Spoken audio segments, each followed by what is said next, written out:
What up, cappers, gamblers, punters, hustlers, low baggers? Happy Monday morning to all of you. A brand new week for us to get that cash. I'm pumped up, man. 7-0 day in NFL yesterday. I needed it badly, and I'm very, very excited about turning this NFL season around late. The Audible went 19-2.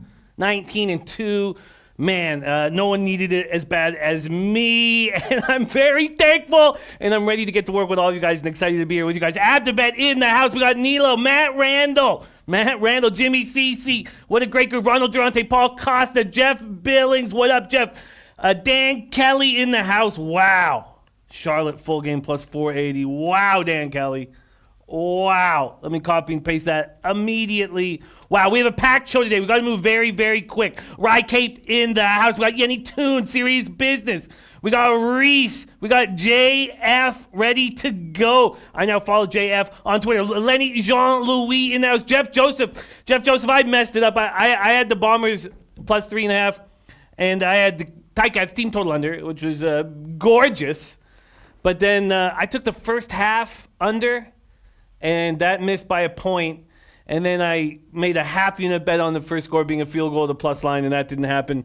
So small winning day. But Jeff Joseph, you definitely helped me figuring out how I was going to handle that. Call me Sway, Antoine Seymour, Derek Link in the house, Danny Vasquez, Anna Merrick coming to us. Anna Merrick, we have a huge UFC contest coming up next month, pitting our guys, Anna Merrick and Mr. Fat Fist up against the stars of the odds market, the stars of Jay from our big live line show, as well as Dave Betts. They're going head to head, and I'm going to be adding a little intrigue to it. I'm going to put some money on our guys. Paulo Marquez in there. Okay, we got to get rolling. Great group. Eddie Euler right there says, shout out to Bigger Roo for Wyoming, even though line went the other way. Very good play. Yes, that helped me stay off of it. Seth, ready to go to work. Cobra Sports. Sebastian Arnold. All right, let's get after it right now. Yes, I needed that. I needed it so bad, Eddie. I needed it so badly. And I'm very thankful. Okay, let's get into NHL right now. So what's going to happen is in 19 minutes, we're going to be joined by J Money is Money. We have a packed card, a very difficult card. 9 NHL games, 11 NBA games. I believe that's the way it breaks down. There's Rich in the house. Wise play of the day, Georgia Tech solo under. I'm going to copy and paste that right now. There we go, copy and paster. All right, let's get after it right now. So J Money is Money coming in 19 minutes. 25 minutes after that, Teddy covers. So let's get after it right now. I'm going to hammer this NHL card with you guys right now with the help of the best odds page in the business, sportsbookreview.com, SBR odds page. Let's get after it. Von Post, I'm super excited to see my Baltimore Ravens tonight. I'm going to the casino to watch games. It's going to be an incredible game. And I'll be going live with the guys, our guys. We're going with Jay Maxwell Smart. I'll be sitting right beside Flash, and we will also be hanging with Ant L. So I'm very, very excited about it as well. Very excited about this game. Not sure exactly how I'm going to handle that. Eric Nisbet says under in that 49ers game. Straight sweated that one out.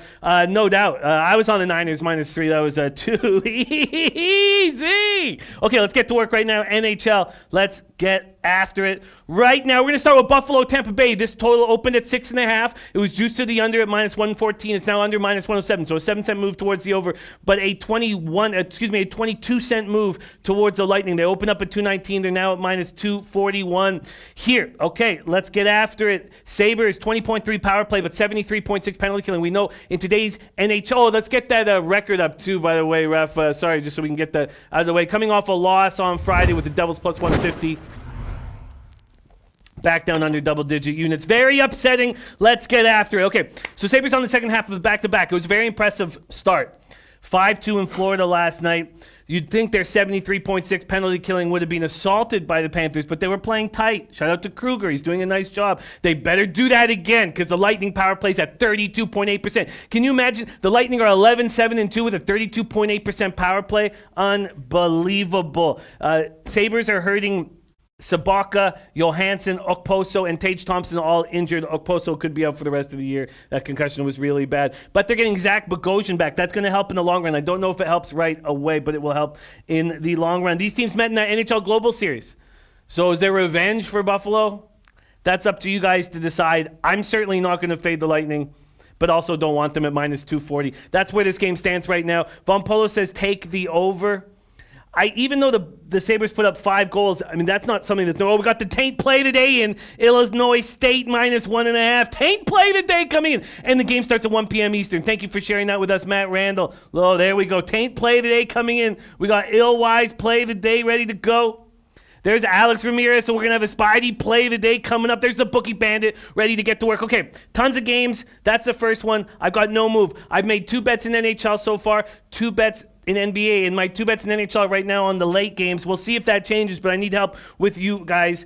Let's go to Wild Rangers right now. Minnesota, New York Rangers. This total opened up at 6 and went to 6.5 at Pinnacle and 5 times. I find it very interesting that these Wild games are going to the over 6.5.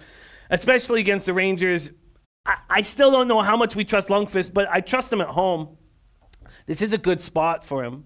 The Rangers penalty killing 73.5%, but the Wild, even though they have Dumba at the point who's spectacular, they don't have enough shooters or guys who can get in front of the net. They have guys who can get in front of the net, but they don't play on the power play. This Wild power play, 18.8%. Will they be able to take advantage of the Rangers' 73.5% penalty killing? Rangers allow 3.57 goals. The Wild allow 3.35 goals. I just don't see those numbers staying that high moving forward. Rangers came back from a 4-goal deficit against the Habs in Montreal on Saturday night.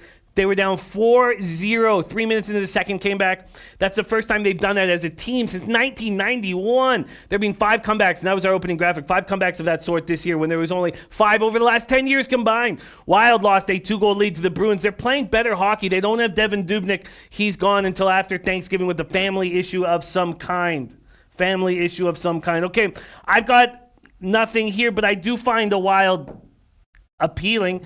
They were certainly appealing when the Rangers were favorites this morning. Now there's been this huge move towards the Wild, and the gin rummies of the world that get the Wild at plus 104, 105, great job. I'm certainly not going to take them at minus 125. We got a Triple K Marine prop coming in. Triple K Marine prop. Going to copy and paste that right now. Thank you for sharing. We got to hang out with Triple K Marine when we were in Miami. Oh, Mark on Kafer with the prop as well. Okay, I'm going to copy all these. But the football props are of bigger importance to me because of our live line show. But again, I'm hurting my record badly in those props, and I'm hesitant to make a move Okay, let's keep rolling along here. Right now, next spot up is the Canucks Flyers. Flyers opening up at minus 121. They're now at minus 137. This total opened at 6, minus 112. It's now 6, minus 114. I want to take the Flyers here at home, but the Canucks feel good about themselves now on the road.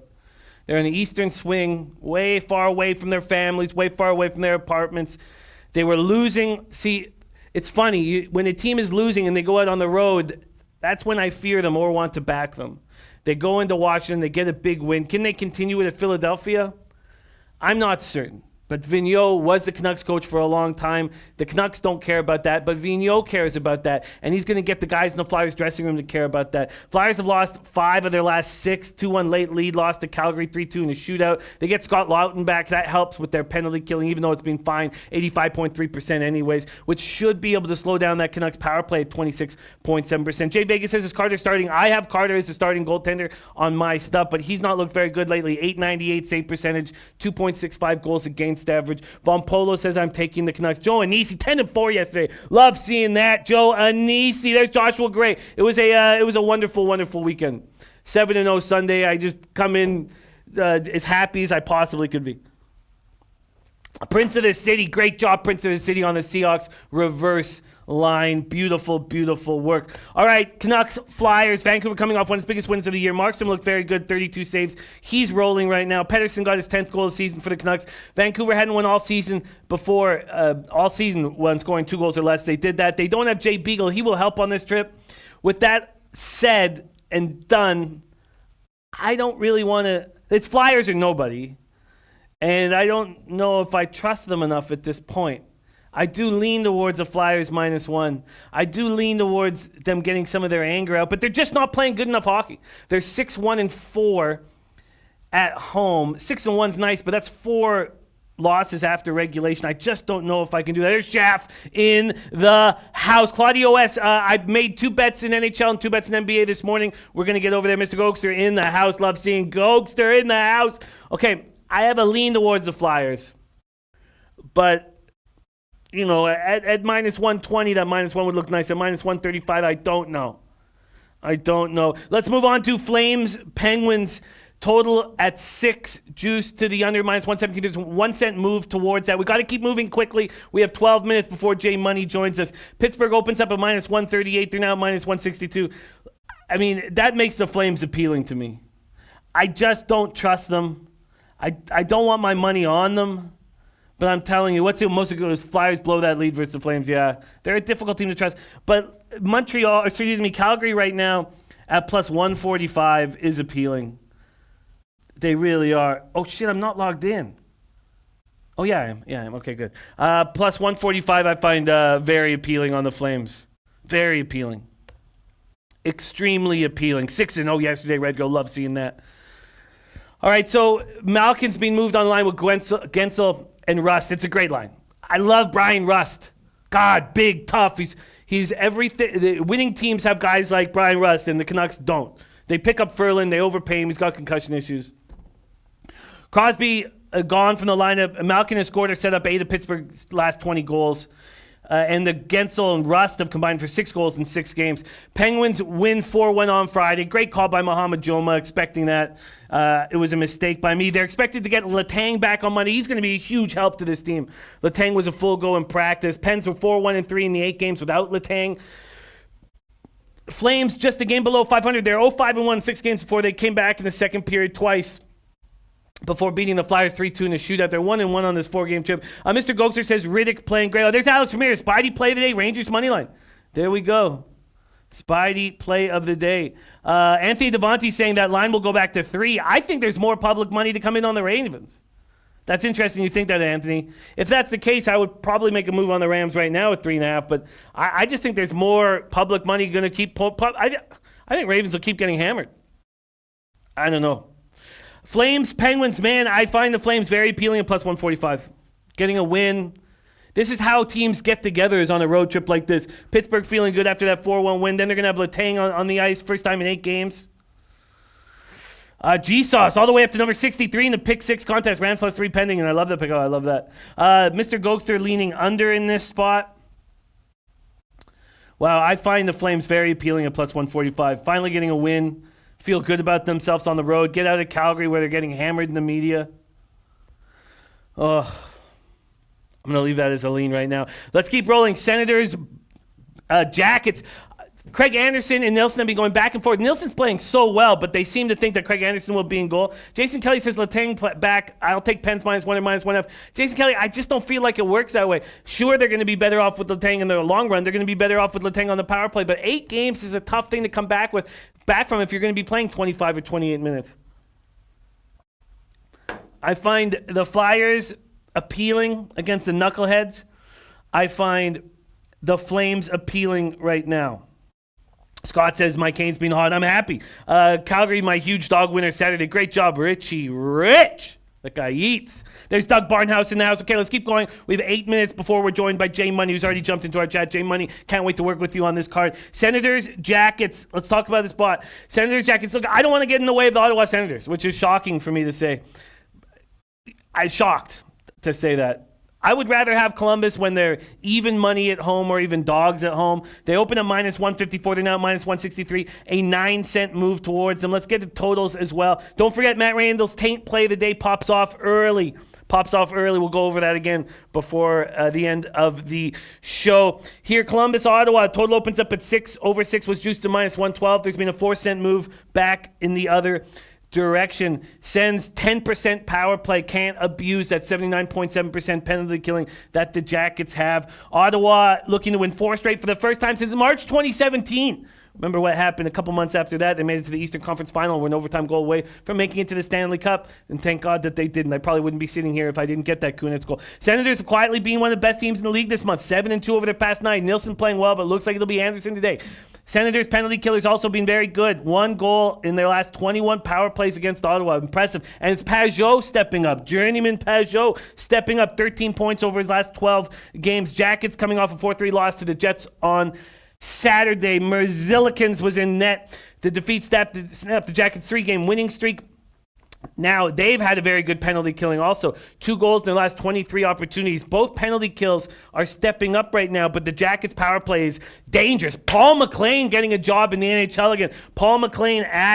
Since Paul McLean was added as assistant coach, special teams coach earlier in the week, they've gone 5 for 10. I love Paul McLean. Always been a big Paul McLean fan. Werenski on a 6-game point streak with 8 total points. First of 3 meetings between Ottawa and Columbus this season. There we go. And Jay Money said Brogdon may be back today, Matt. I was wondering if he would be back today. All right, let's keep rolling along. Right now, we're moving to Blues Predators. There's Stu in the house. Eddie Ortolini, Flames Penguins under 6. I'm leaning towards the Flames at that plus 145 price. It's all of a sudden becoming a very appealing price to me. And the Flyers on the -1 line after the Canucks feeling good about themselves. The Flyers need this badly. Oh, there we go. There we go. And Jay Money loving the taint play of the day. And Noli knows coming in with some early under action, copying, pasting that as fast as possible. But we've got to move. I'm thinking of making moves on those 2 leans I've got with the Flyers and the Flames. Thinking of making moves on those 2. Okay, let's keep rolling along here as fast as possible. Next up, we've done Flames Penguins. We've done Senators Jackets. And next up is Blues Predators. Blues, Predators. Predators open up at -132. They're now -144. 12-cent move towards them. This total at 5.5. It was opened at 5.5 and -117 to the over. It's come back 5 cents towards the under. Predators snapped their 6-game winless streak by beating the Blues 4-2 on Saturday night. 2nd win in 10 games. I still believe in this team. There's my guy Cuban Connect in the house. Lamont Williams in the house. The team is together. Let's get after it and find some winners.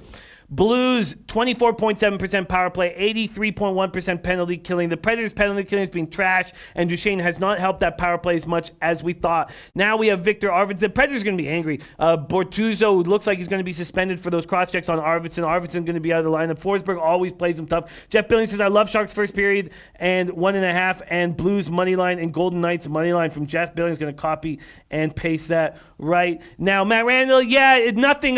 Parlay Poppy's a big part of the fam. He's just moving offices and getting a new spot to shoot from right now. But Parlay Poppy, I'll be back in action in no time. We love Parlay Poppy. He's got to find a new spot for his weightlifting trophies and his fake plant, man. We got to get him looking good. I love his shot setup, so he's going to be back soon. Don't worry about us. Mr. Go says Rene gets his chance to bounce back here. Saros looked good on Saturday. Saros did look good in that first win. I think the Predators beat them again. I think they beat them again. Do I want to be on them? I don't know. Anthony Devontae says it will never hit 4. It's been at 4 at Bovada for at least a day. It's at 4 right now at Bovada, Anthony, the Monday Nighter, which we'll talk about. And I don't have time to talk about it now, but Bovada, okay, I'm just going to go back to spreads and totals here. But it's been at 4 at Bovada for a while, for at least 24 hours. Okay, Blues look to rebounds. 5th loss in 24 games. I need Arvidsson in the lineup. I don't know if I trust Nashville enough yet, but I would say the Nashville -1. And do I want to go back to Nashville -1? They're going to get on a roll. Mark my words, they're going to get on a roll. And maybe this is it. And the Blues have been playing way over their head. They've been playing so well without Tarasenko. All right, let's move on to Knights Stars here. Knights Stars. You have an angry Vegas team against the Stars team. Now we're getting a ton of value with it on the -1 line. They've won 6 straight, 2-1 shootout win over visiting Blackhawks. They feel good about themselves. 13-1 over their past 15 games. Khudobin and Bishop both playing great. Vegas has won 2 of its last 9 games. They're an angry hockey team, but they're a healthy group. I expect them to come out flying in this game. And I think you're getting value with the Stars at -125.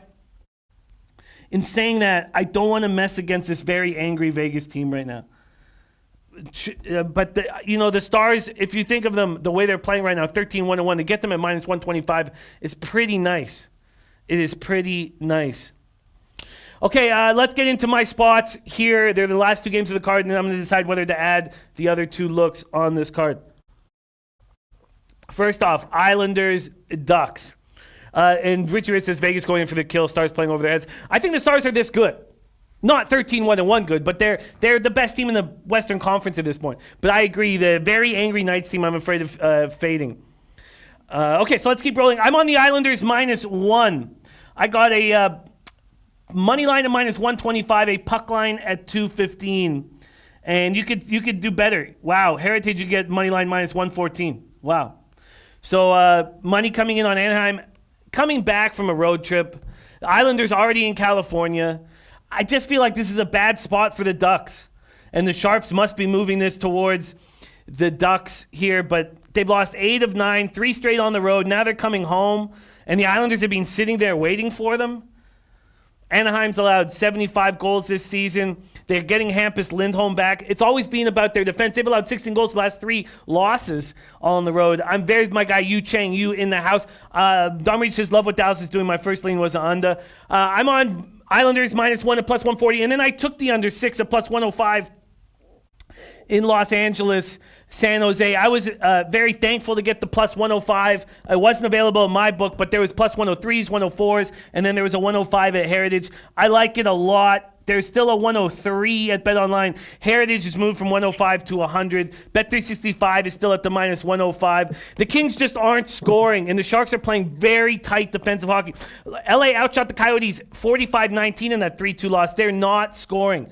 Both of these penalty kills are playing strong. Oh, Kings penalty kill is trash. What am I saying? 72%. Why did I think their penalty kill had stepped up of late? I don't have that in front of me. But San Jose killed off all 6 penalties in their last game against the Islanders. Islanders don't have a spectacular power play, but the Kings are going to shoot everything at the net, and they're not going to score. I like the Sharks here. I like the under 6 here.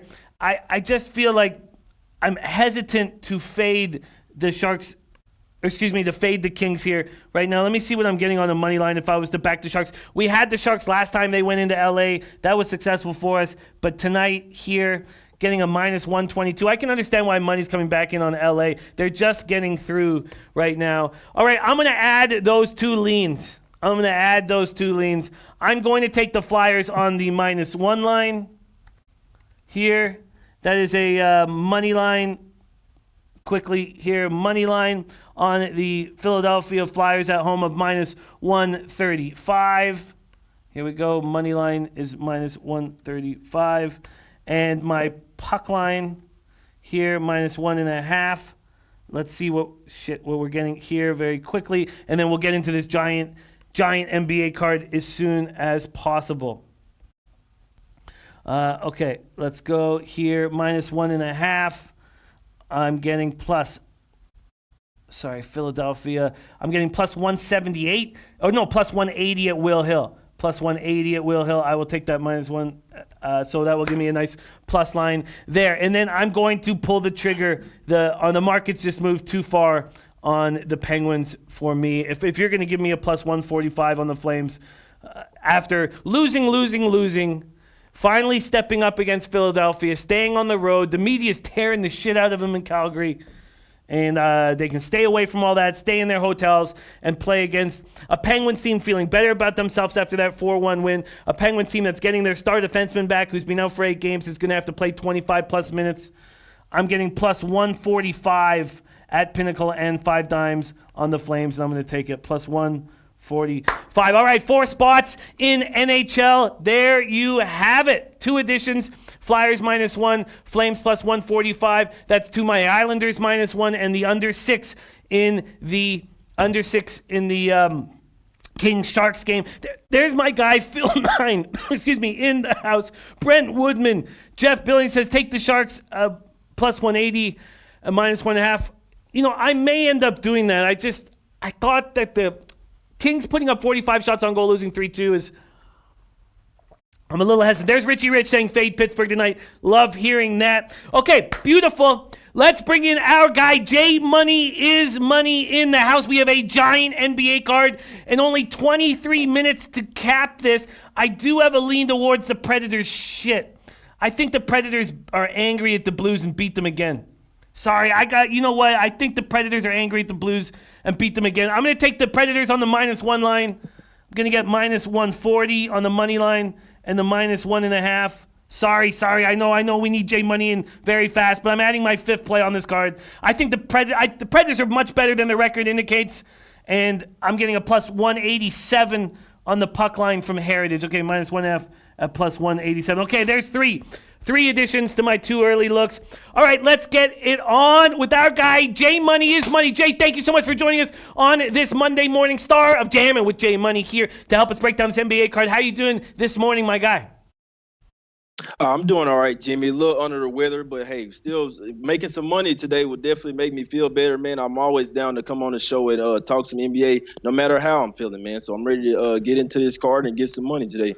I love it. We have a big card. I've already locked in 2 plays. Nasty Nate will be live at the Celtics game tonight. That'll be so much fun. We're going to talk about that as well.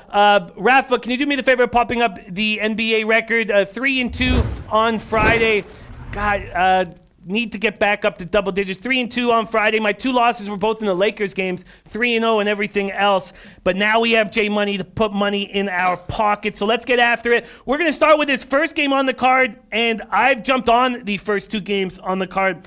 Nets, Cavaliers. Let me go to spreads and totals. I jumped on the under 217.5 in this game. It is still at 217.5. It has not. Oh, there's a 217 at U-Wager. Okay, the first sign that it might go down a little bit. So 5 games now without Kyrie Irving. Brooklyn 4-1. Dinwiddie stepping up 25 points, 6.2 assists while playing 33 minutes a game while starting. Dinwiddie looked good in that win over the Knicks. 7 of 17, 13 of 14 from the free throw line. Now they're 8-8, and they're playing much better defensively now. They're holding opponents to 96.3 points, defensive rating of 97.6. That's without LeVert and Kyrie. Cleveland halted its skid in that 110-104 win over Portland. Clarkson goes for 28 points. They've been without Love for 2 of the last 4 games. When they were without Love, Larry Nance starts. Bayline has gotten this team's head, is making them fight for it. I just feel like this is too many points with the way the Nets are playing. J Money, Nets, Cavs. Yeah, I'm with you on that one. So I have to lean towards it's crazy to say I'm leaning towards the Cavs here, and I think that under is a sneaky play as well. Especially with the Nets, like I always say, without Kyrie, they're gonna slow the pace down just a little bit. He's their top scorer over there. I mean, they don't really have any scorers over there. You got Dinwiddie, Temple, and Harris. I mean, Jared Allen might give you 10 and 10 tonight, but off the bench, they don't really have any scoring. It's really a team full of defensive players. The way that I look at it, the past 4 games have went under for the Nets. They're second in defense the last 3. But the Nets are 2-5 on the road. It's a back-to-back spot for them. They are 4-0 ATS versus a team with the losing record. Like I say, I do lean to the Cavs here, but I mean the Nets have somewhat been rolling here lately without Kyrie. They've gotten into a little bit of groove, and I mean that was, if you saw the game yesterday, man, the Knicks was in that one until the end, and I mean that was pretty crazy that Randall that layup with 1 second left to screw whoever had the Nets off. That was pretty fucked up there. But this is a little tough back-to-back spot. The Nets have Boston on deck as well. You look at the Cavs, they just snapped a 6-game losing streak. And one thing about this total, Jimmy, if Love is announced in, then it might go up to around 219 and a half. Right now he's questionable. Obviously was out the last game. With Love in, the defense is actually a little bit worse, but I just think regardless, if we like the under here, it's probably best. Well, people in the chat, it's probably best to wait a little bit if you like the under, because like I say, if Love is announced in, then the total will definitely go up at least 1 point. So I'm looking towards the Cavs in this spot. It is their 6th game in 9 days. I don't like that. The Cavs are 26th in pace the last 3, and the Nets are 18th in pace. Dinwiddie's been averaging 25 points per game the past 3. They give up 118 on the road. It's a tough spot, but yeah, if I was to make a play on it, I hadn't made a play on it yet, but I like the under, and I'm leaning towards the Cavs here. It's hard to step in front of the Nets though when they've kind of figured out how to play without Kyrie. I hear that. Great breakdown, and we need to know if Love's going to be in the lineup. Also, Dan Kelly breaking down the situation said take a look at how low this first half under is. That first half is supposed to be lower scoring, and then the second half is supposed to be higher scoring. He said that if I'm looking good, I can have a nice little middle or hedge with a second half under in this game. The first half under at 105, the second half under at 112.5. Okay, let's keep rolling along here. The next spot is so I've got 2 looks on this card, and they're in the first 2 games. Magic, Pistons. Now there's a 4 available at Heritage Am. I'm on the Pistons minus 4.5 here. Orlando dealing with injuries. 0-6 on the road. Sure, going into Detroit is a chance to break that goose egg in the win column on the road, but without Vucevic, without Aaron Gordon, both due right ankle sprains out of the lineup. No Michael Carter-Williams. Sure, Jonathan Isaac's playing out of his mind. Pistons have lost 6 of 7. Griffin sat out. He'll be back in the lineup tonight. He's not looked very good. I expect him to be better as the season goes on. Still no Snell or Jackson. I cashed with the Pistons on Friday, and I believe I'm going to cash with them again here at home. I'm on minus 4.5. What did I get at minus 4.5 at minus 105? Jay, hit me with this Magic Pistons. Yeah, well, you're onto something there. The home team is 8-2 straight up in the last 10. The Pistons, they are 27th in offensive rating in the last 3 games. They only scored 90 points versus the Bucks. So in theory, this is a bounce back offensive game. And like you say, no Griffin in that game versus the Bucks, and they only mustered up 90 points. They have lost 6 of 7. They are not in a good groove right now. That's one thing I can tell you, Jimmy. Well, yeah, Gordon and Vucevic is out. Gordon may come back tonight as well. You look at the Magic.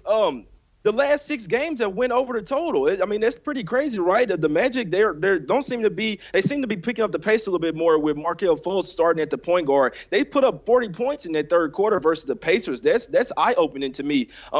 Also, if you look at the game versus the Pacers, Burke and one dude had 4 points each. Man, that can't happen if they're looking to win. They probably could have won that game if they got more production out of the 2 people that were stepping up for Gordon and Vucevic. The Magic are 0-6 on the road. They average 99.5 points per game away. Like I say, Gordon is questionable. They allowed the Pacers to shoot 54% overall. So like I say, the defense hadn't really been there, and obviously it's going to drop off without Vucevic in there. He's their defensive anchor, and he scores a lot of points for them.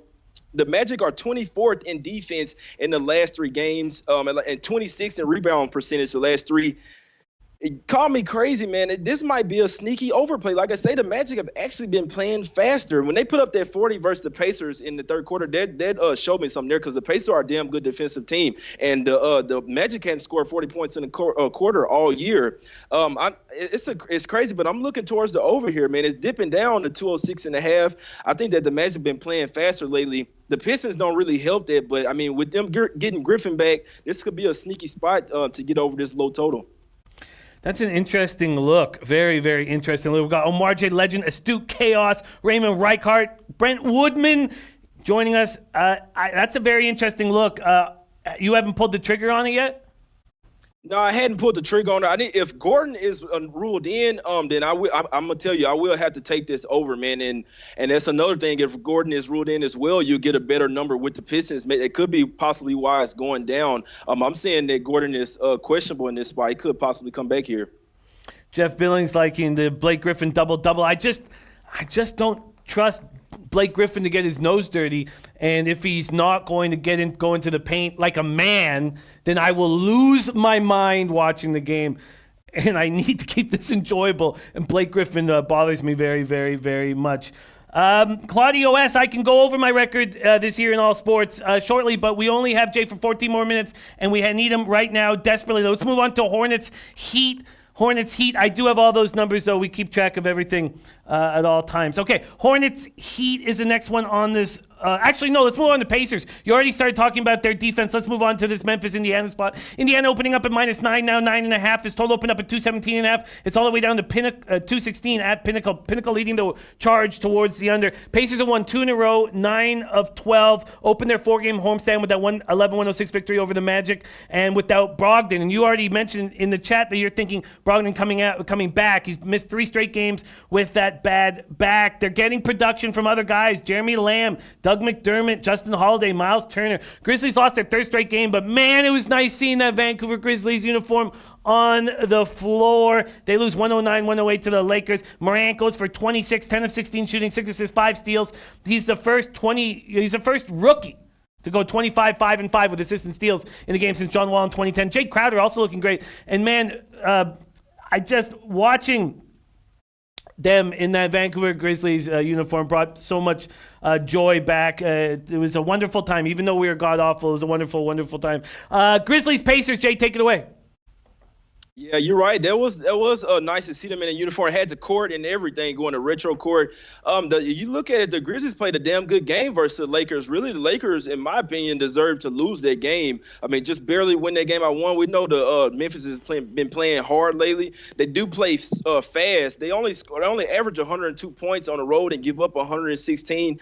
I don't have a look on this spot. I think to be honest, I think it is too many points. I would have to lean to the Grizzlies here, the way that they play, so scrappy. If Brogdon comes back, it may throw a little wrench into what the Pacers have been doing. You know, sometimes, Jimmy, excuse me, when the star comes back, then they don't really know how to fit, or the team, you know what I'm saying, doesn't really know how to gel.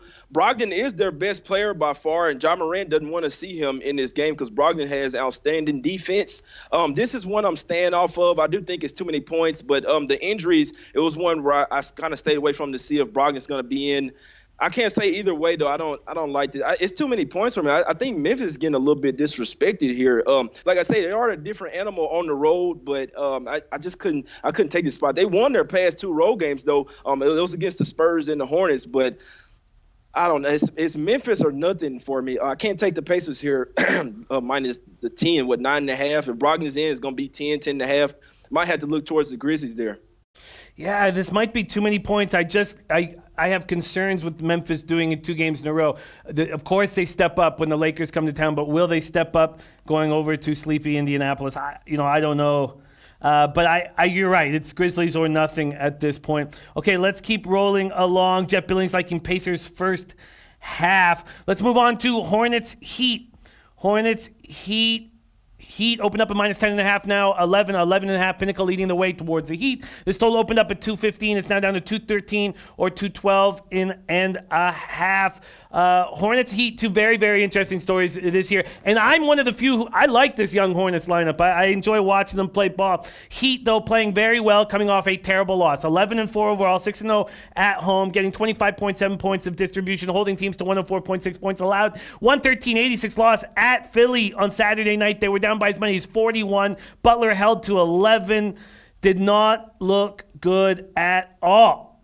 Graham has been spectacular for Charlotte. 18.2 points per game. I didn't realize he was this good when he was at Kansas. Hornets have lost 4 straight. They're not looking good. I do like this starting 5 with Washington, Bridges, and Zeller. They are missing Dwayne Bacon. Take it away, Jay.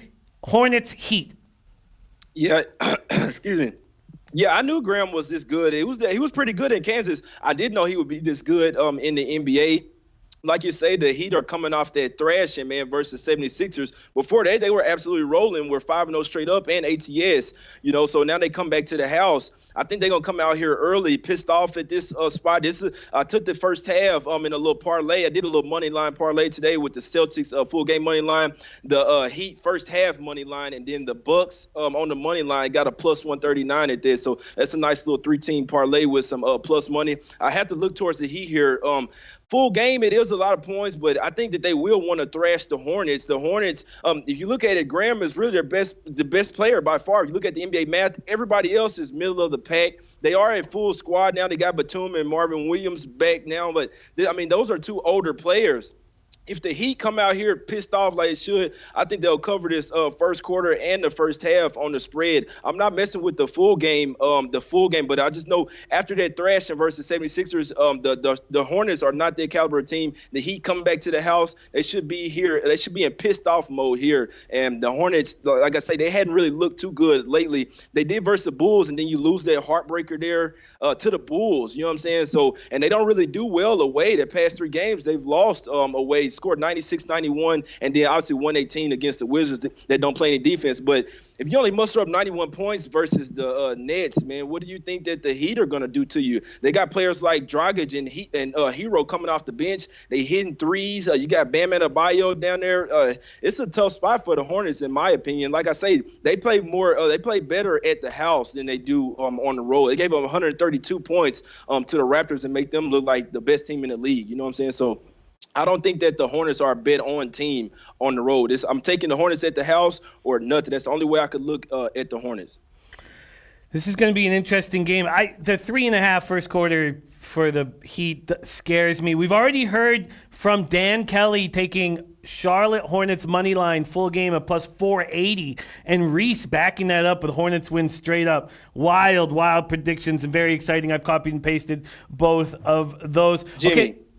The Heat are 6-0 at the house. They're coming off that thrashing versus 76ers. I mean, come on now. If you like the Hornets, take the points, man. Don't take them on the money line. I mean, come on now. Be fucking serious here. All right? Just like you say, Jimmy, are you going to bet against a team that's 6-0 at the house? The Hornets, I mean, they don't really play a whole lot of stout defense. They don't have a defensive anchor down there. They don't really – I mean, they have shooters, but when their shots are not hitting, they look like a terrible team. No way in hell I would take the Hornets on the money line with someone else's money. I love it. I find those two plays so exciting. Or the backing of plus 460 money line. And so far this year, interestingly enough, when Dan Kelly has taken a giant money line plus, I've gone on the spread and I've cashed every time. So I should probably just put a lean right there and think about that a little bit more. It's a shitload of points. Jimmy. It's going up to 11 now. You can get 11 with the Hornets in the full game. But like I say, you better hope that the Heat are not pissed off here as I see them being. They were losing that 76ers game by 40 points. Yeah, they're angry. There's no doubt about it. Okay, let's keep rolling. Kings Celtics, our guy Nasty Nate going to be at this basketball game. We got to find him a look for him to cash at said basketball game. Celtics open up at -7. They're now at 6.5. This total opening up at 209.5 has dipped all the way down to 205 at Pinnacle and 204.5 at other books.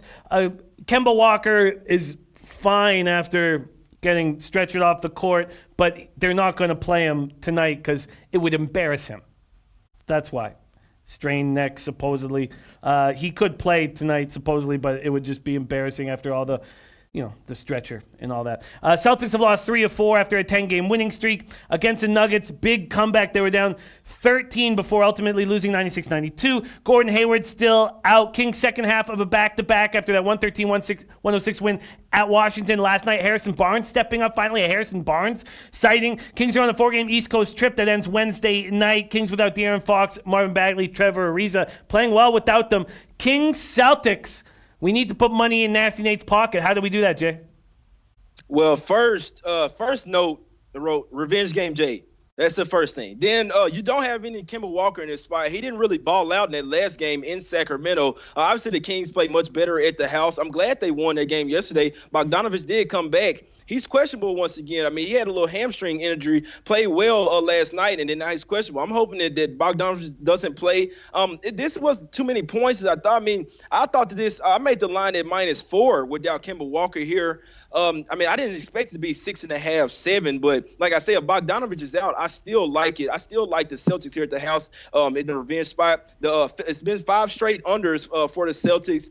They are off a 5-game road trip, so that's not really good. They're 27th in pace the last 3 games, and the Kings are 18th in pace. And the Kings, this is the 3rd game in 4 nights on the road, and it's a back-to-back spot from running up and down the court with the Wizards. The Celtics are going to do the exact opposite. They're going to slow the pace down. They're going to beat you up defensively, get all in your face. I was liking the under here, man. It's plummeted. I mean, you see it. In theory, it should have opened at 213, but it really opened at 208. Coming down ever since, man. I saw it right before the show. It was 206.5, man. Now it's down to 204.5 at some spots. I still think that this is an under spot, but damn, man, we lost a lot of those points, man. Like I say, if Bogdanovich obviously is a key injury. The Kings look totally different without him. If Bogdanovich is out, I'm still taking the Celtics here on the points. Like I say, I did put the money line in the parlay with the Heat first half money line, and then the Bucks full game money line. I still got some plus money to that, but Nasty Nate, this is not, I can only look towards the Celtics here. I'm not looking at the Kings whatsoever. Even if Bogdanovich is in, a revenge spot is something that you don't want to ignore it. It's either take the Celtics or you stay off of it, the way I look at it. Yeah, agreed. And, Kemba will be announced out. I know this line's set up for Kemba to be announced, but I guess you're right. It's probably Bogdanović that's keeping this from a 5.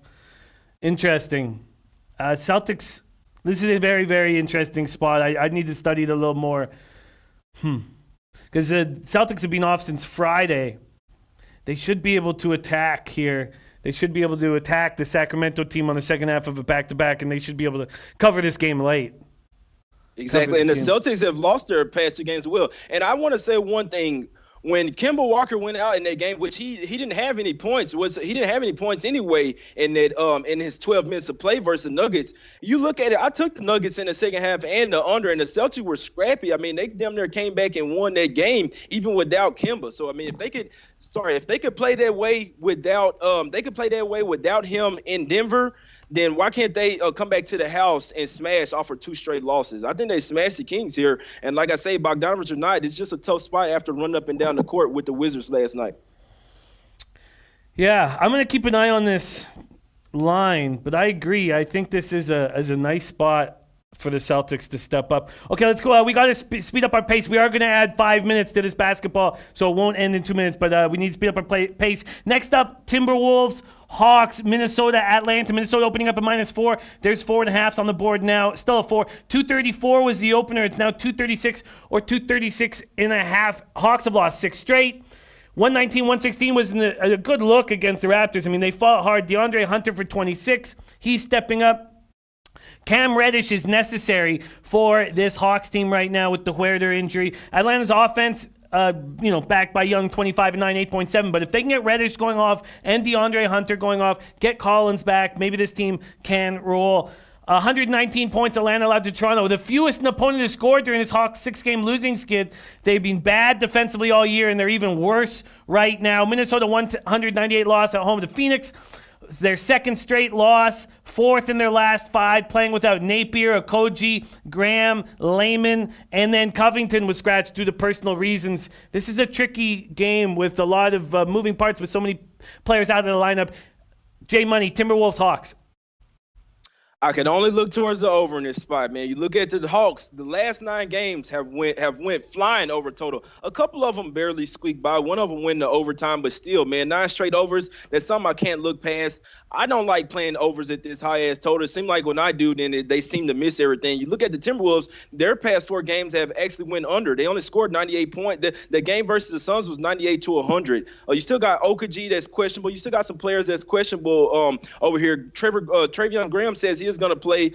Covington's going to play. They got Wiggins back. So, when the Timberwolves are at full steam, they got all their players. They are over team as well. So you really have 2 over teams playing. I like the over here, but I can't. It's tough, man, to bet one this high. I can't take the under here. I'll tell you that much. Especially when you see a team go 9 straight overs, you just keep taking the over until it loses. It's not going to be in my pockets. I don't like doing it. It seems like if I took the over, then they'll miss some shit. But with Trae Young shooting the way he is and the Hawks playing the worst defense in the league, you definitely have to look towards the over here. It's over or nothing. I love it. I love it. It is a tough to back at this number. I can understand why you would be hesitant. Hawks look good. Jeff Billings liking the Timberwolves first half full game and backing Wiggins props. Jeff Joseph saying, are you coming up to TO over the holidays? I think that I am. Yes, I'm putting something together as we speak. Jeff, would love to hit the horse track with you or just hit an off track because won't be live racing when I get up there. Timberwolves, Hawks, we just backed. Okay, let's move on to Sixers, Raptors. Man, am I excited about this. Just wonderful flashbacks. Wonderful flashbacks. Just the ball hanging on the rim for what felt like an eternity. Toronto opens up at -1. Now they're dogs. This total opened up at 214. It's now down to 211.5. Man, Richardson stepped up in a big way in that destruction of the Heat, going up against his old team, goes for 32, 6 for 7 on 3, 11 of 15 overall. Raptors, as we said, just barely got by the Hawks, 119-116. Siakam going for 34. They might get Ibaka back. Lowry's still out. Now, the Raptors were up by 11 with 1:38 left, so they did have that game in control, but whatever. Final score is final score. Fred VanVleet went for 25 for the Raptors. J Money, Sixers, Raptors. Oh, Jimmy.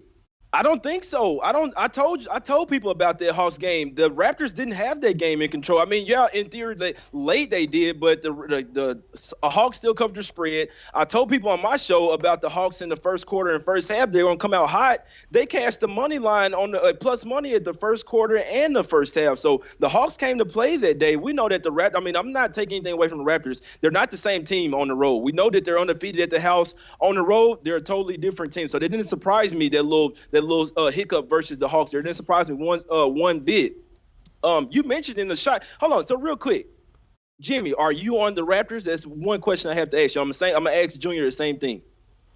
I need time with this game. I need time. I'm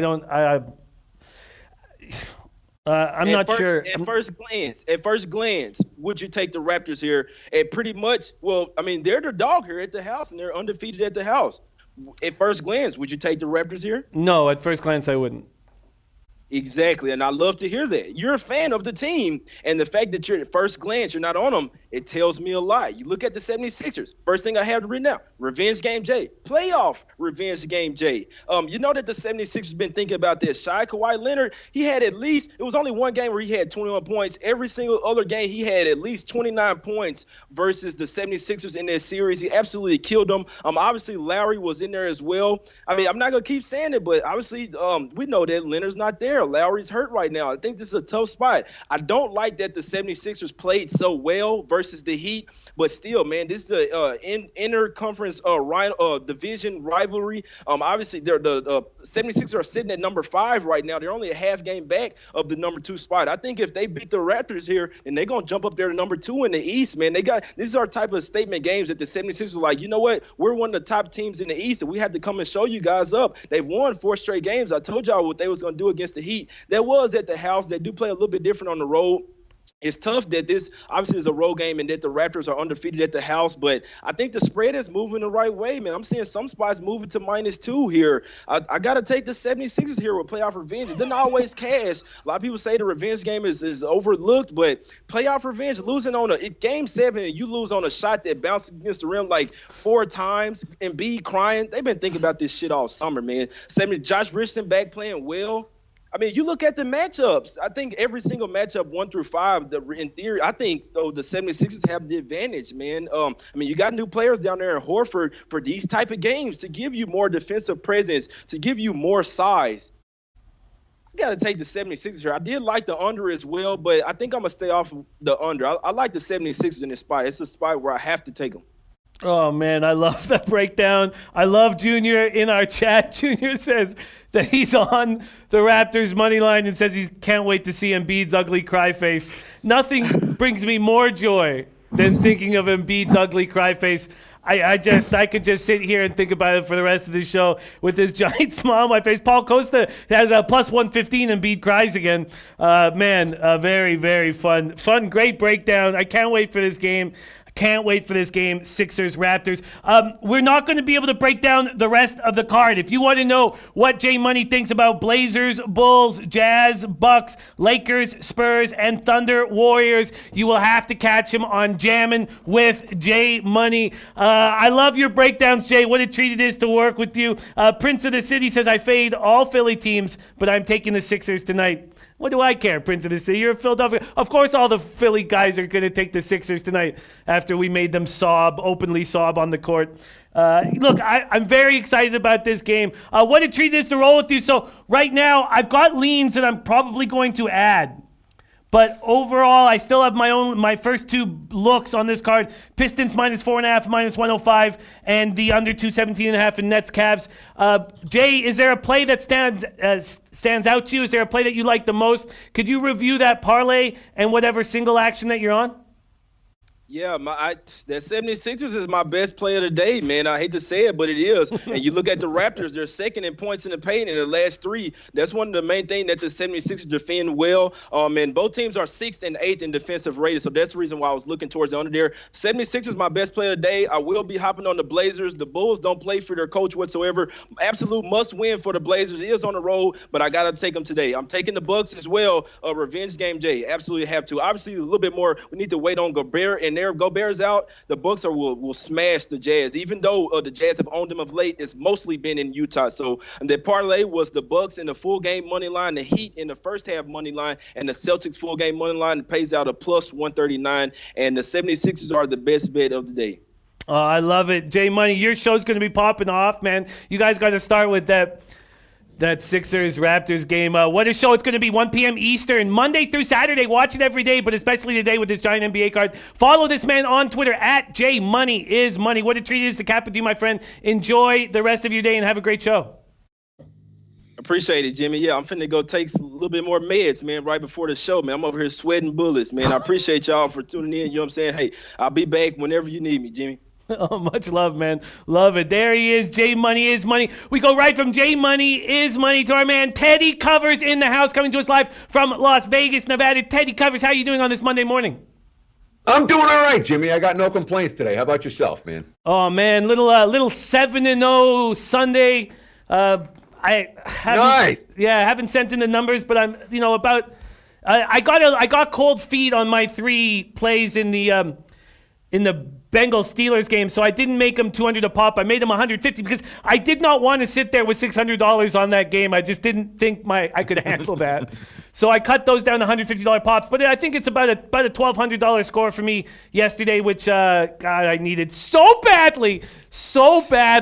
Not financially as much as I need it for here. And sure. For coming into this stretch run of the NFL season. So 7-0, just feels really, really good. And I had a bad day in NCAA football. It was 4-7, and then I jumped on your Nevada play late to get a little bit of it back. And you told us on the show to put a little on the money line. I did not do that, but I did get a little bit back with Nevada plus 14. Thank you for that. So I did go 5-7 in NCAA football, but it was a great weekend. And I'm very thankful. How did everything come off for you?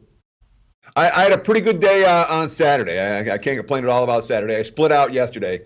I might have had my worst, when you wake up on Sunday morning, you're like, no, this one's wrong, and you've already put it out. You've already bet it. You already sent it to the clients. And then you're like, no, I got a bad feeling about this. And I had the Raiders. And that's as bad a play as I'm going to have all year. Then I had the Niners last night, so we're able to get it back.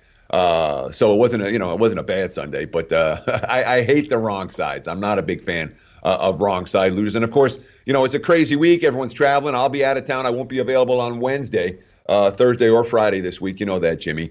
So it's a little bit of a hectic time this week. And it's important to talk about like the holiday weeks, Thanksgiving week, Christmas week, New Year's week, especially when you're single. Okay. It's one thing when you have family functions and all this stuff going on. But when you're single, you have whatever celebration on the day, but the whole weekend is kind of open. It can be a betting orgy. Okay, we've been there. The only thing I would say for this weekend, I'm not going to sell anyone. Don't go nuts. This is what I'm going to say. If you're seeing things clearly, you're allowed to bet more. If you're struggling, you have to cut those unit sizes. You cannot double up this week. Of all the weekends, Thanksgiving weekend, if you get into trouble, cut those unit sizes. Don't double them up. For God's sakes. I've seen people take a whole season's of profit and lose it in 4 days this week. So be aware and, have fun. Because it is an orgy. It's a betting orgy this weekend, dude. It really is. Yeah, that's so important. So important, the angle of being single around the holiday here where there's so much to gamble on. That's such a great point. Teddy, because you're not going to be here Wednesday, Thursday, Friday, we really got to milk every little last bit of your time. So I've got a plan for how I want to attack this. But the first plan, before we get into the Monday Nighter, which I can't wait to talk to you about, I do need a little bit of help to accomplish all of the NBA games and have them capped. So we're going to be very quick, very, very quick. But we have 4 games I need your help with, starting with a spot that you handle nicely, and that being the Chicago Bulls. Blazers, Bulls. I'm on spreads and totals here in the NBA section here at sportsreview.com, best odds page in the business. Portland opening up at -1, a road favorite. They're still there at Pinnacle, but other books have moved the Bulls to 1-point favorites here. The Blazers getting no distribution, whether or not Lillard's on the court or not. Chicago coming off that 116-115 win over the Hornets. Zach LaVine, after getting benched, stepped up in a huge way. Boylan must feel good about himself, even though a lot of the decisions he's been making are asinine. But LaVine stepped up after that. Markkanen's still waiting for him to step up. Wendell Carter, okay. They're just not getting enough. Kobe White, 13.9 points per game. I guess, 13.9 from Kobe, 13.8 from Markkanen, 12.8 from Wendell Carter. They need Otto Porter back. He's still out with a left foot sprain. Portland, 4-game losing streak. They're not looking good.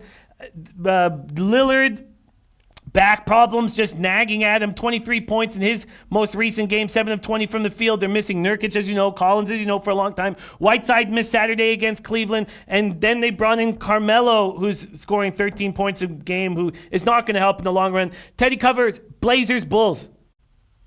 It's an easy game for me. I don't want Chicago right now. I don't want Portland right now. I'm not playing it. I'm not going to ask the Blazers, just like I know we lost with we didn't take the Pistons on Friday, saying I want to see it once before I bet it. And now we've seen it, and now we can bet it. Haven't seen it yet with Portland. Can't bet it. If I had to take it, it would be Bulls, but I don't want the Bulls in pick'em games.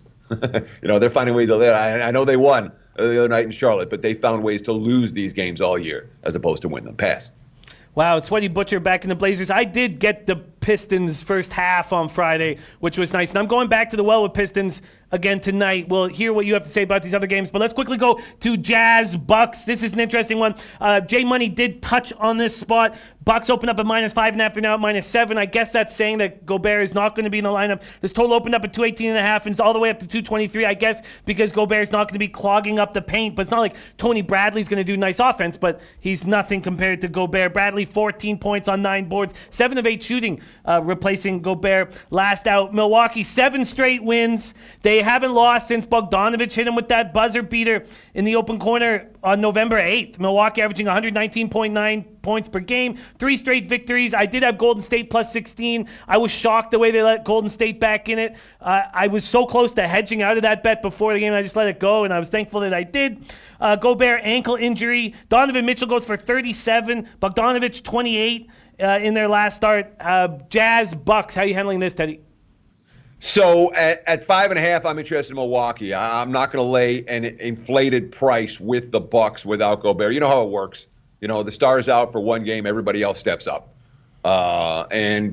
Utah is so dicey offensively. They're hit and miss offensively. Milwaukee isn't. Milwaukee's every night they're finding ways to put the biscuit in the basket. So I right now I think the Bucks are the better of these two teams. The only way I can play it is Milwaukee, but I've missed the number, and I'm not going to lay the price with the Bucks in a night where Gobert's out and the markets have adjusted. And it's not a long-term injury. I would expect Utah to come and play with them. And it's not easy to build margins against the Jazz either. So lean Milwaukee, won't get to the window with it.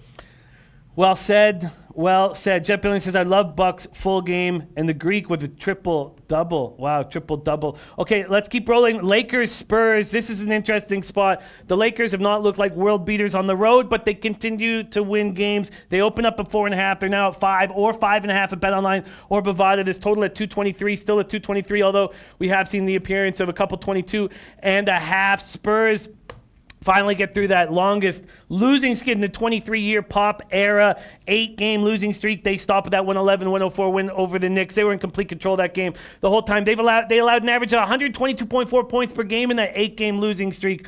Ugly, ugly, ugly. Lakers win 109-108 over Memphis on Saturday. Again, seeing those Vancouver Grizzlies jerseys just brought back so much happiness. And watching Valanciunas run and not Big Country run was a treat.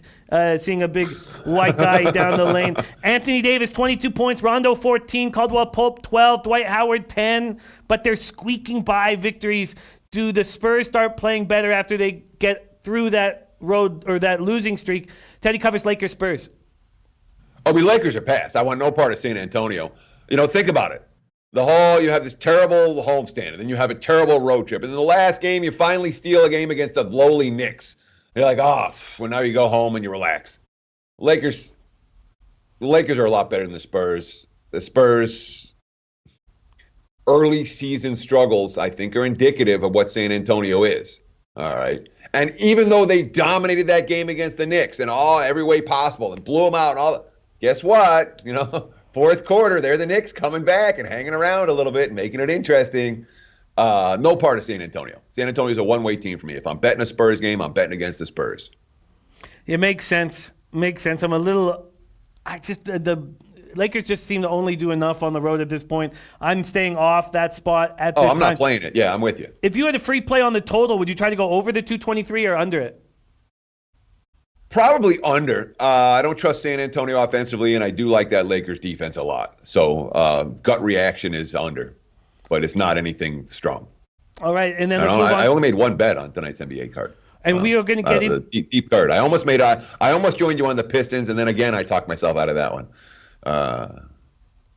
Well, let's just cap this last game, and then we'll hear your look on this card. This is Thunder Warriors, and then we've completed the entire card in NHL and NBA. Thunder opened up at -5, now 6 and 6.5. Pinnacle the only 6. This total opened up at 215.5. It's now down to 212.5, 211.5 at Heritage. Pinnacle still hanging a 213 here. Thunder not getting distribution, and Chris Paul's their point guard. It's strange. Thunder have lost 3 straight. 3-game losing streak hasn't been that bad. First 2 losses were by 2 and 5 in LA against the Clippers and Lakers, and then they lose by 3 at home against the Lakers, and at home and home. I was impressed. I lost both my bets on that Lakers game on Friday. Warriors have lost 2 straight, 8 players for the final 2 games of their road trip. Kevon Looney, we thought was going to back. He's not. Russell remains out. Draymond Green remains out. Thunder Warriors, Teddy Covers. I won't take the Warriors without Green in the lineup. You know, your handicap with Golden State starts and ends with Draymond Green. When Draymond Green plays, Warriors are competitive and they play defense. When Draymond Green does not play, the Warriors aren't playing a lick of defense at all. I've got him as questionable for tonight, so that's the injury I'm paying. Forget all the other injuries. Draymond Green is the heart and soul of this year's Warriors team, and when he's not on the floor, the Warriors aren't playing at all. So that's the guy I pay attention to. If he doesn't play, look at OKC and over. I'm surprised this total's been bet down. I would lean over in this one as well. An over lean. There we go. Now we've capped each and every one of these games. I've got more work to do on this card. What is the one play that you got to the window with in NBA?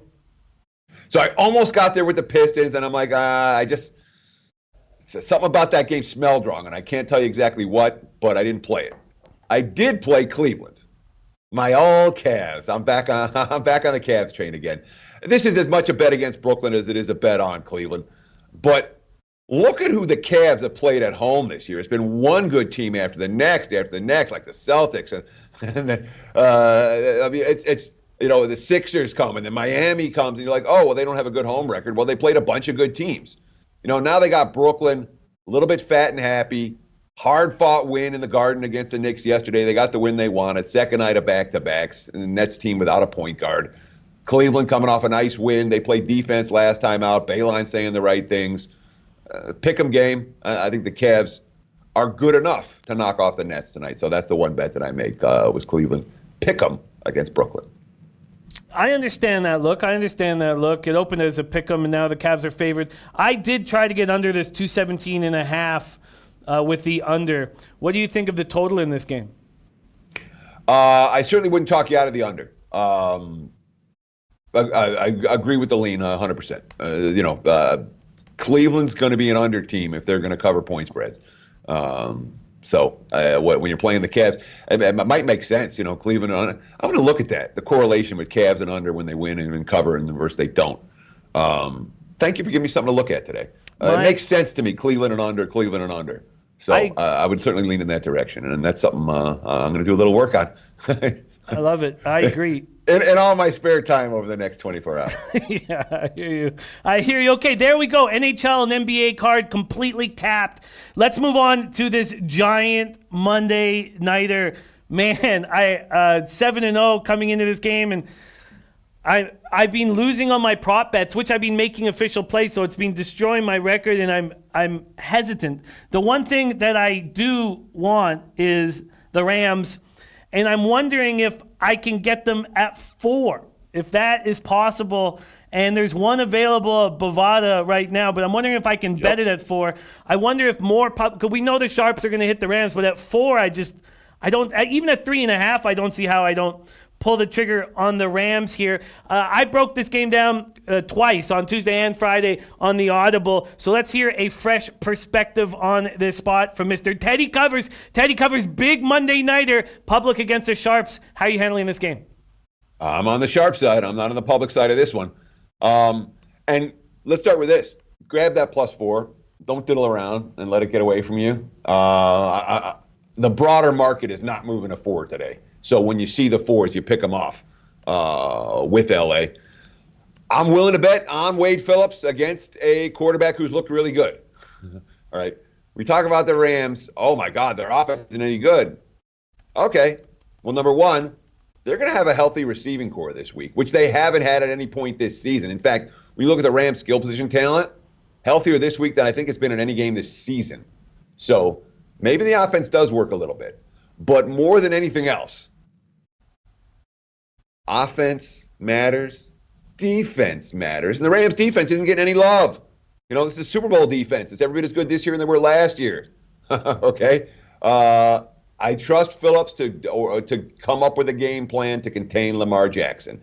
And for as impressive as Baltimore has been over the course of the last month, next week is Baltimore's game, okay? They get smacked tonight. Next week they come home against San Fran, who's a little fat and happy, and there will be your spot. You know, if this plays out nicely, if this plays out the way it expects, we're going to get multiple bets off this situation because we already cashed with San Fran last night. We're going to take LA plus today, and then we're going to get a great bet on the Ravens next week against the 49ers. So it has the potential to really set up with 3 nice plays.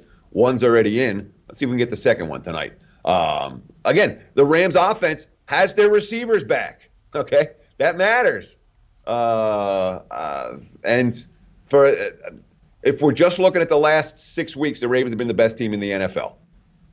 They have been. No one's been better than Baltimore over the last 6 weeks. I still think they're human. I'm not convinced they're going to play every game at the level that they played. I like LA, and I like Phillips in these type of games. I do. You know, this is a coordinator who has proven over decades that he can design game plans. And +4, +3.5, yeah, it's a field goal game. I like the dog. Wow, 25 minutes ago, and I missed this. The Pinnacle put the Ravens at 4, and it lasted for a minute and a half, and then back at 3.5. Wow. Wow. But still, the Rams are getting hit at Pinnacle. So when they moved it back to 3.5, you get, oh, no, they're not. The Rams, yeah, I got to get in on this now. It's not going to last. Very interested to hear about what you think of this total here. It opened, let me just grab it right now. Sorry, quickly. God, I got to pull the trigger. I got it right now. This total, let me move over to totals here. It opened at 49. It's now down to 47. Baltimore Rams on a Monday nighter. What do you think about this total? So it's a hard total for me. I think that the Rams have a solid shot to slow down Baltimore. Okay, as I've said like 8 times, you know, I'm a believer in their defensive game plan. All that said, when you bring Robert Woods and Brandon Cooks back into the lineup after these guys have been out, all of a sudden the Rams get a little explosiveness too, that they haven't had in recent weeks. So it's I think LA scores more. I think Baltimore scores less. So team total, maybe Rams over, Ravens under. Game total, I don't know. You understand what I'm saying? It's one of those scenarios where I can picture a higher scoring Rams win or a lower scoring Rams win, and that or a cover, and that keeps me out of the total entirely. I don't have a strong take. Rams team total under, Rams team total over, maybe. Baltimore team total under, maybe. Well, I'm going to take the 4 that's hanging at Bovada right now. Rams +4 and -115. 7-0 yesterday. Let's see if that keeps rolling. I'm going to take the 4 while I can right now. John Wick says Rams win outright, Jimmy, and Ravens cover against San Fran. Wow. Kanaskat says Flash won 6-0 last week, pick 6, 0-5 so far. Jimmy was 2-4 last week. I'm done, Kanaskat. I'm 5-0-1. All my plays are in. The Niners -3 was the last play. I would have been 6-0, but I got the Bengals at 6. not 6.5. So it's 5-0-1. I love it. I love it. Bravada says it's a trap, Jimmy. Look, I'm getting 4 points with the home team. I don't like what I've seen from Goff. I get it. I hear what you guys are saying, but the Rams defense is strong. Okay, both secondaries have become very strong. And maybe no secondary is as strong as the Ravens right now. Getting Jimmy Smith back, getting Peters over from the Rams. But the Rams secondary has improved too with Jalen Ramsey.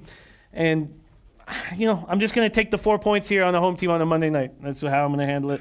Okay, let's keep rolling now. We've got Teddy Covers breakdown of the Monday Nighter, and I've locked in my Rams look. Let's move into NCAA football. And we love these Mondays so much because it gives us a chance to hear what Teddy Covers has already gone to the window with. And remember, he's not going to be here Wednesday, Thursday, Friday. So we have today and tomorrow to break down his early looks, and make moves accordingly. Teddy Covers, Monday, what have you already got to the window with? Yeah, I made a handful of bets, and I wasn't sure that I was going to, but there were some key numbers that I wanted to grab. And I did. I grabbed, I'm playing the Egg Bowl. I played Ole Miss +3, betting number 311. I wasn't sure if the 3 was going to be there. That's what Thanksgiving night. And I just wanted the +3 in my pocket. The only reason this is 3 is because Mississippi State must win because they're 1 win short of bowl eligibility. My numbers say that Ole Miss is the better team. I couldn't leave 3 there, so I didn't. 348 East Carolina. This is one where I lost with Tulsa last week, and maybe I lose betting against them this time around. But Tulsa was a no-show on senior day at home. They made a bunch of mistakes. Houston was the more energized. I thought that Tulsa would be fired, would bring something, and they didn't. And now they got to go and lay points in the season finale on the road of a dead year. No.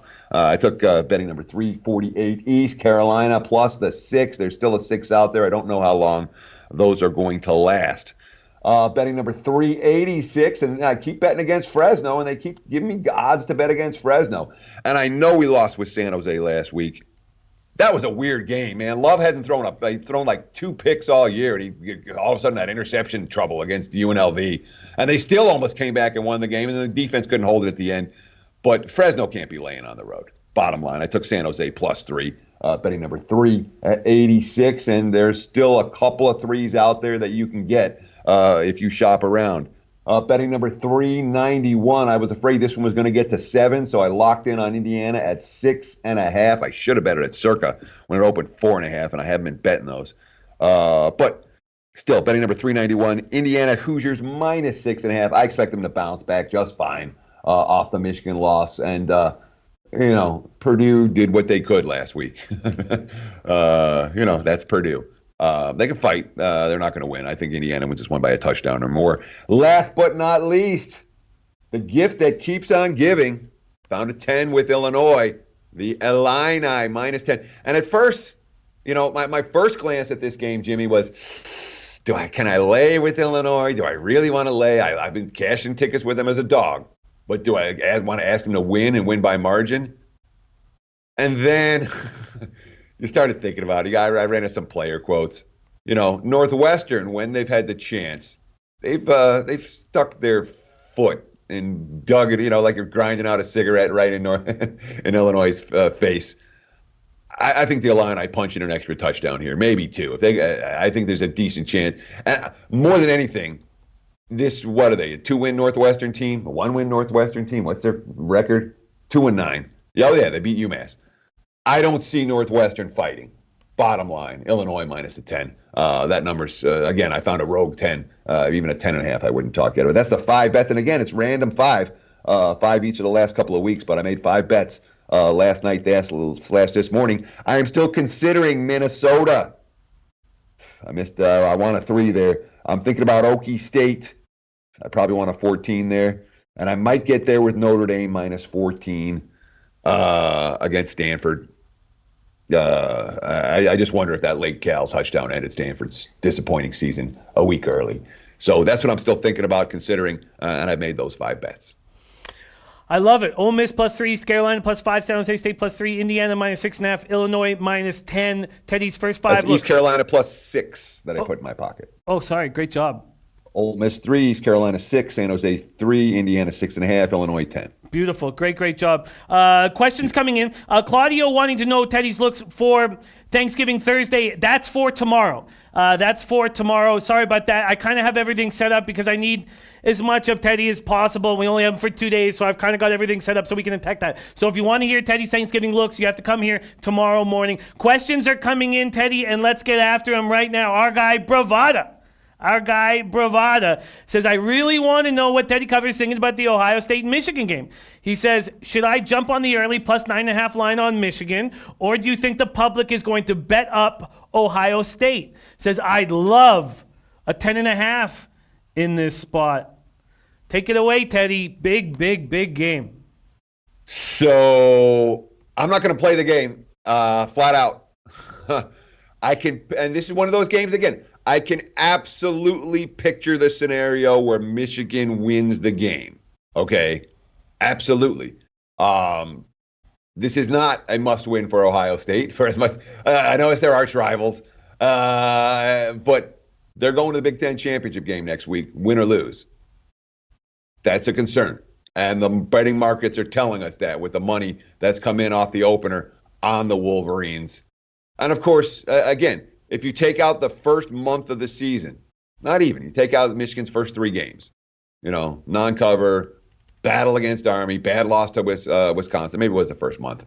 You take out that and say, all right, where are these two teams at over the last 6 weeks? There's not more than a touchdown difference in Ann Arbor, I'll tell you that. So you can make an argument that current form, the Wolverines, that this line is too hot. You make a legit argument in that regard. All that being said, I'm not stepping in front of the Buckeyes. I will make this clear, easy, very simple. At least not this game.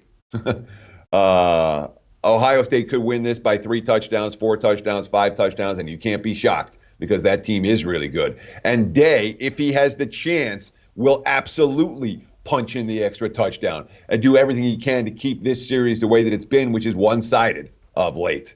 So there are intangibles that may well favor Ohio State in this game with the first-year head coach who wants to make a statement, and if he gets the chance, he will.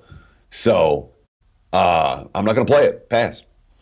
There we go. The next big spot on the card is Matt Randall saying Michigan State minus 21. Looks like Maryland plus 21 is the play. Right underneath that, Guru says, Matt, don't bet Maryland. Please don't. Michigan State opening at 20.5 at Pinnacle, now at 21. There's a 21.5 at 5 dimes, 21.5 at UWager. Maryland, Michigan State, Teddy. So I didn't bet Michigan State Rutgers. And I wasn't sad that I didn't bet Michigan State Rutgers. And the Spartans got back on track and they shut them out. And, I mean, Maryland's better than Rutgers. How much better than Rutgers? That's the question.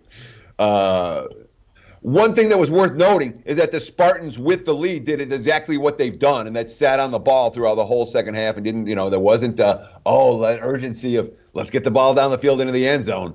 I guess if I had to play it, it might be Maryland, but I don't want my money on bottom feeders at the tail end of a season. And it's not like this is a rivalry. A lot of these games are rivalry games. There's no rivalry between Maryland and Michigan State. It's just, they didn't have a rivalry for the last game, so now you guys get one. Not a strong opinion one way or the other. Okay, questions coming in quickly. G-Sauce, Locking 247 was first. Locking 247 said, can you ask Teddy about Wyoming plus 11? Let me give you the number here, 383, 384, Wyoming Air Force. Air Force opening up at minus 10.5. There are 11s on the board now. Heritage, Intertops, UWager, Bet 365. What do you think of Wyoming as 11-point dogs? So it really is a fascinating game. My initial gut reaction was to look at I think Air Force is pretty darn good. And the whole point here with Wyoming is that if Wyoming falls behind, there's no offensive explosiveness to come back. So if Air Force does what they want to do, if Air Force is up 21-3, is this ball game, So my initial lean was towards the Falcons. Started looking at a little series history. Wyoming's done a pretty good job of slowing Air Force down in recent years, and more than most teams, I think they'll be adept Bull's a very detail-oriented guy. I'm impressed and have been from day one with Wyoming's head coach. In games like this one where they have to make adjustments, the adjustments are always made. So it's not a game I expect to play. I don't trust Wyoming if they fall behind, but I do trust them to have some success slowing Air Force down. Maybe look at the under in this one. That one, again, as I'm talking about on a Monday morning, that makes sense to me to look at. All right, we're going to keep rolling. Next spot is from G Sauce. G Sauce says, Teddy, with the Bama line at 4, which way do you think it will move? I want Bama, 397, 398 rotation number, 5th ranked Alabama, 16th ranked Auburn. It opened at 3.5, and we do now see 4s on the board. Bookmaker still hanging that 3.5. What do you think of Alabama, Auburn this weekend, Teddy? I would bet that 3.5 at Bookmaker sooner rather than later. I would do it before I finish talking. I do not expect this line to go down. It will only go up. In terms of the game, there's very much a scenario where the SEC can get 3 teams into the Final Four, okay?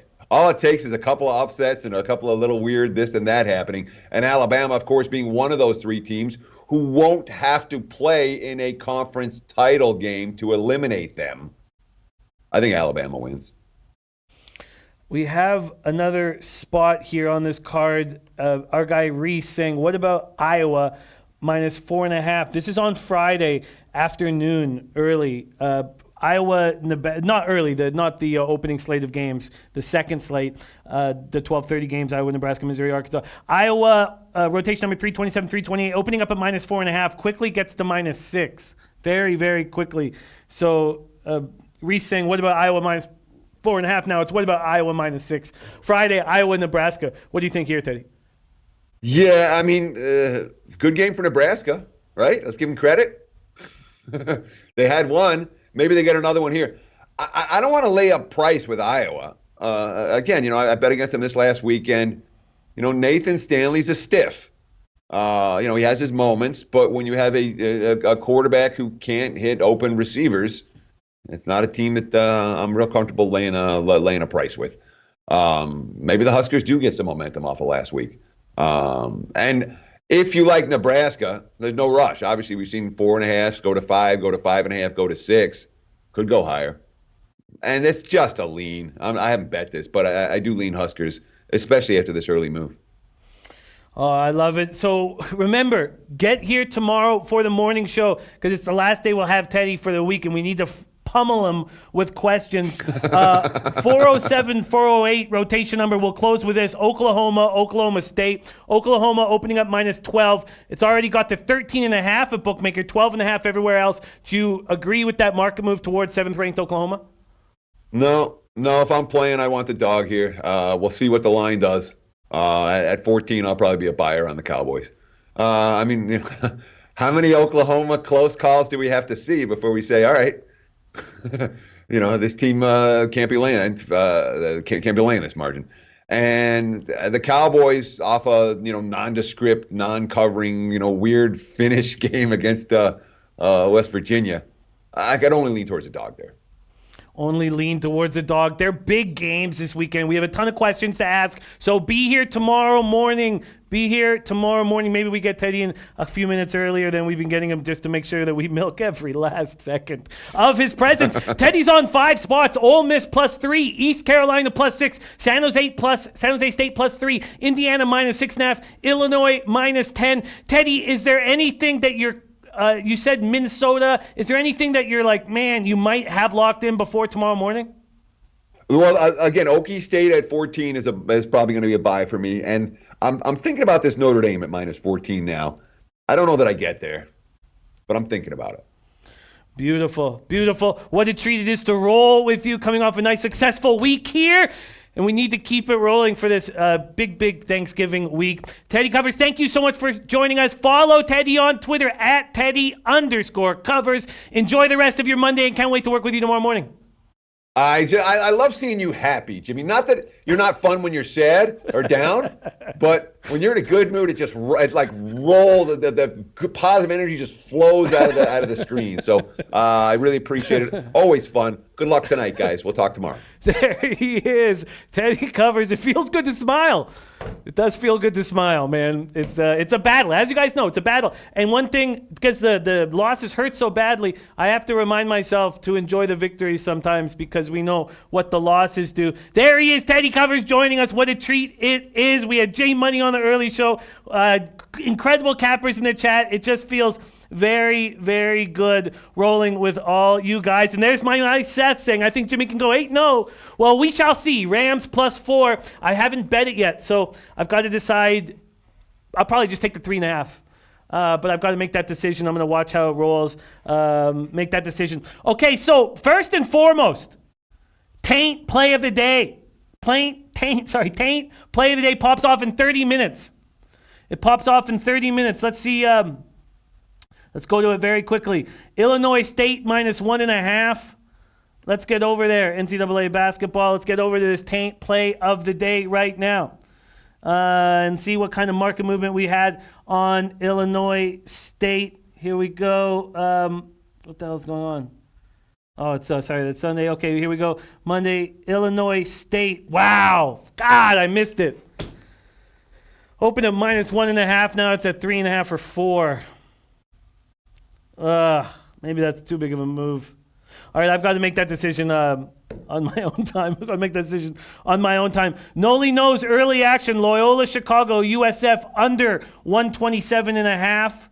Let's see what's happened there on Noli knows action very quickly here. And see if that should be something that I immediately tail the under there in Loyola Chicago. Open at 128. There's still 127.5 on the board. Bet365 has moved it down to 127. All right, that's a market move that's still within range. I'm going to tail Noli knows is Loyola Chicago under. That pops off in 1 hour and 57 minutes. I'm going to tail that. So let's see what I got. I'm getting an under 127, 128 at Bookmaker. Beautiful. Under 128. Sorry, let me move that. So I got under 128, and that is at very quickly. Sorry, we're going late here. That under 128 is at -110. -110. I could use a winner. It was a very tough week for college basketball here, and but I believe in us, and I believe moving forward. And there's going to be bad weeks and good weeks, and I know that our guy Maxwell Smart's going to have a giant week because that's what he does when there's some struggles. He comes back firing, and I'm very excited. Rondo 9 Prime says Rams are going to get smacked. Well, then I will come in at 7-1. I will come in at 7-1 on the week because I'm on the Rams +4. Okay, much love to all of you guys. Oh, wow, we got a 2-unit play of the day. BYU, UCLA over 138.5 from Mississippi Kid. I will copy and paste that. Oh, and Matt Randall has other plays as well. Let me just quickly copy and paste all this before we put a boat. But then let me remind you guys of my action on this card quickly. Matt Randall, all right, book that. Copy and paste that, all right, and move here. Make sure I've copied and pasted everything. Okay, quickly, this is my action. This is my action. In NHL, I was on 2 plays. Before I got to work, I added 3 plays. One of them was a Flyers -1. I added that. I got -135 and +180. I also added the Flames +145. It moved 20 cents in the Penguins' direction, and the Flames finally get a win. They're on the road. They're away from all their families. They're away from all that bullshit. They're away from the media in Calgary, and they get a win. And now they're going to go up against a Penguins team that's getting Letang back. And I love fading teams when they get their started defenseman back for the first game. It was going to play 25 minutes plus and no Crosby. Come on. Flames +145, take it. Or I'm not saying you take it. If it correlates with your capping, take it. I took it. Predators -1, -140, -1.5, +187. They beat the Blues again. They're angry. Bortuzzo going to get suspended for that cross-check on Arvidsson. They're angry. They haven't had a bad year. They smash them. Then I'm on the Islanders -1 at +140. I'm just shocked money's coming in on the Ducks. I don't know how the Sharps are getting on the Ducks after this road trip. I don't understand it. Then I'm on the Sharks under 6 at +105. That's now moved down to a +100. In NBA, Teddy Covers is on the Cavaliers. I am on the under 217.5 at Heritage. I'm also on the Pistons -4.5. I've got leans on this card, and I'm going to make more moves. I need to spend more time with this in the afternoon. G-Sauce says take Dayton -2. Prince of the City says live line tonight. Can't wait to see Flash. I'm looking forward to it too. Prince of the City. Yeah, what a treat it is to roll with you guys. Thank you guys so much. Sorry we went late. Thank you to my producer, Rafa, on the ones and twos. Thank you to my guests, Jay Money and Teddy Covers, but most importantly, thank you to all these great cappers in the chat. I have no show without you guys. Thank you for rolling with me. Let's have a big afternoon. Action's on right now. But most importantly, coming off a 7-0 Sunday. Get that. Leche. Hey, those bookmakers. Come on.